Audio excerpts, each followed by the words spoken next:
good evening and welcome to Most Haunted Live in the northwest of England, where we're about to launch night 4 of our terrifying 7 nights of live paranormal investigation as we continue the search for evil. Hello and welcome to Most Haunted Live, and this time round the team set itself a most forbidding and foreboding task. They are looking for 7 different manifestations of the paranormal. They are in search of evil.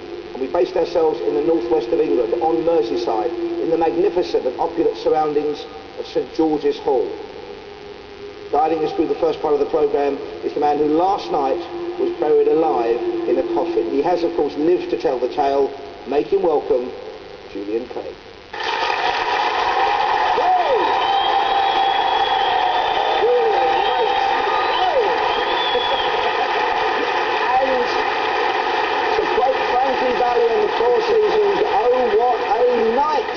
We're even now. Well, for one horrible selfish moment when Yvette turned to me and said, Paul, I know we said we weren't going to get you on another vigil, but... Yes. ... She then said, we want Julian Clegg out there. I was worried for you, but relieved for me, but you took it like a paranormal paratrooper. You were fantastic. But what went through your mind? Well, I'll tell you what went through my mind was I was just looking at the cards for that location and all the things people were seeing on Interactive around the coffins, and then thinking, oh my goodness, I'm going there. So that's what went through my mind. Well, I know we're going to talk about that a whole lot more through the show. What's on the book? So a lot in store between now and the main investigation that kicks off at 9 o'clock tonight. But first, let's welcome them to the stage right now. They're the stars of the show. Ladies and gentlemen, a big Most Haunted Live welcome for Yvette Fielding and Carl Beattie.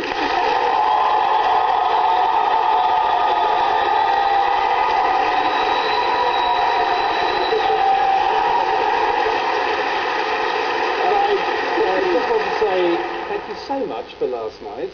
And I love you too. Oh, have you got your coat tonight? You never know, it could happen again. That was a surprise, to say the least. Just before we talk about that part of the show, it was a great I can say this for once. It was a great location. You might have been. It really was. It certainly was. It was very, very creepy, very scary. The thing was, it's so frustrating because there were so many more areas that we could have investigated, but we just didn't have the time. And we were all set up and cabled, weren't we? We were going to go up to another flight and down to another area, and just didn't have the time. Right, I mean, so you could do 7 nights in one place. I mean, this has been the theme, actually, isn't it? There's more to do each night. Like the theatre, again, you could have done more nights. Oh, absolutely. We could have stayed there last night, all night, right the way through the night, and still not completed it. So it was such a great area. I mean, there's so much going on there, and it was so frightening, as you can actually, you can say for yourself, it was a frightening place. I know you're in a coffin, but even outside the coffin, it's a frightening place. I can testify that as well. You said to me last night, when somebody comes out who's sort of independent, that's what makes the investigation, which now I can understand what you mean, because if you don't go every night, you don't really appreciate it. No, it's so true, and that's what's so lovely about, one of you lovely lots is going to be joining us tonight. Oh, how exciting. Who's it going to be? What are we going to make you do? Look at them all. Maybe all of you. That would be good. But that's what's so fascinating about this show, and like I say, and to watch your face last night. And I've not seen the footage back, but I can't wait to see your face in the coffin. What did you look like? Shall we go for it? Oh, yeah, okay. All right, we might ask things to happen to you, Julian. Yeah, I thought you might. I'm going to leave you, Julian, now. Okay. All right? You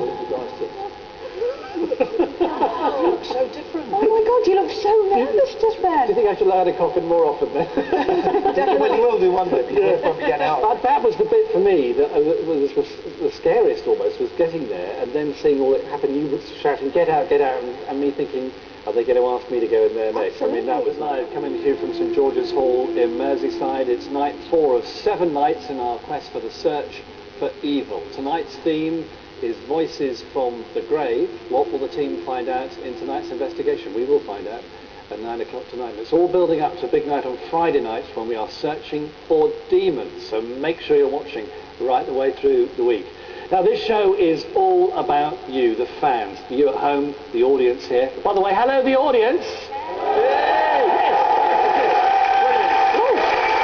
Brilliant audience who've been queuing literally all day to get into the hall here, so it's just fantastic.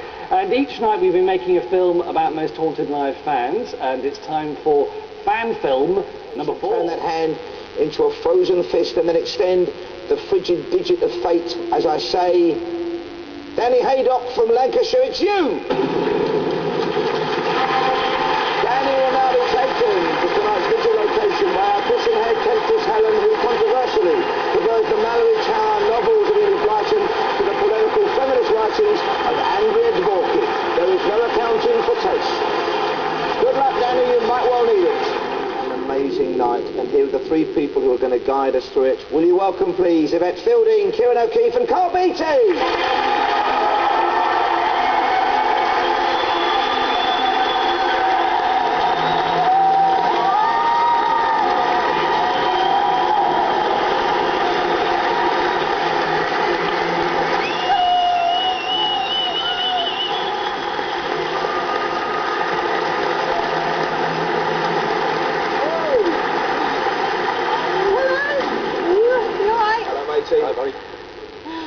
Wow, now, I'm exhausted with the superlatives. What an amazing night last night. It was scary, at times funny because the tension exploded, and at times something really new for us because, again, the people at home were guiding the journey, and they guided you back here. It was a fantastic night. It really, really was. I thoroughly enjoyed myself. It was a complete roller coaster of a ride. I think everybody in the audience here really enjoyed themselves with the fact that, as you say, we came back at the end of the show. And it all kicked off here. It was quite quiet to begin with, and slowly but surely people started to see things, particularly here around this organ, a big dark shape, and at one point the whole audience went, oh, you know, that I was amazing. discussing with Julian earlier on the fact that it was like watching, without any disrespect to the people involved, minnows in a fish tank. Yeah. Because 80 or 90 people suddenly go up there, over there, and directly above us. And you were up there at one point, and you could see that going on. Did you see what they were looking at, Carl? Oh, you could see specific groups of people looking at one area and looking at another area. And I know that's something you look for, and something we all look for when we're looking at any kind of evidence of the paranormal, is more than one person at one time seeing the same thing at the same time. And that's great. It's very rare. And so last night was a very rare television occurrence that all those people live on television saw the same thing at the same time. Fantastic. And again, the show is called Most Haunted Live. Last night was the livest show I've ever worked on. We've all worked in live sadly elsewhere, and a lot of producers and a lot of teams do their best to make a live show look pre-recorded. That was really dangerous TV last night. That could have ended, as you said, it could have come back with nothing. And it wasn't that way. We had an audience of, 400, 500, 600 people. And I would say, and I'm going to say this to Kieran, I would say possibly, to put it conservatively, 5%, maybe 1 in 20 people saw something. Kieran, that must be a very impressive ratio. I'm surprised you're being so conservative. I would easily double that. Actually, if actually walking around... So you think 1 in 10? 1 in 10 people saw something last night? Easily, yeah, I think easily that, because walking around, people putting up their hands, people were whispering. I didn't get to enough people to actually, speak to them about what they saw, but yeah, it was incredible. And like Carl says, corroborating witnesses, that's what it's all about. Now tonight must float your boat because it's about technology of the past, technology of the future, and using technology to contact other planes of existence. Excited?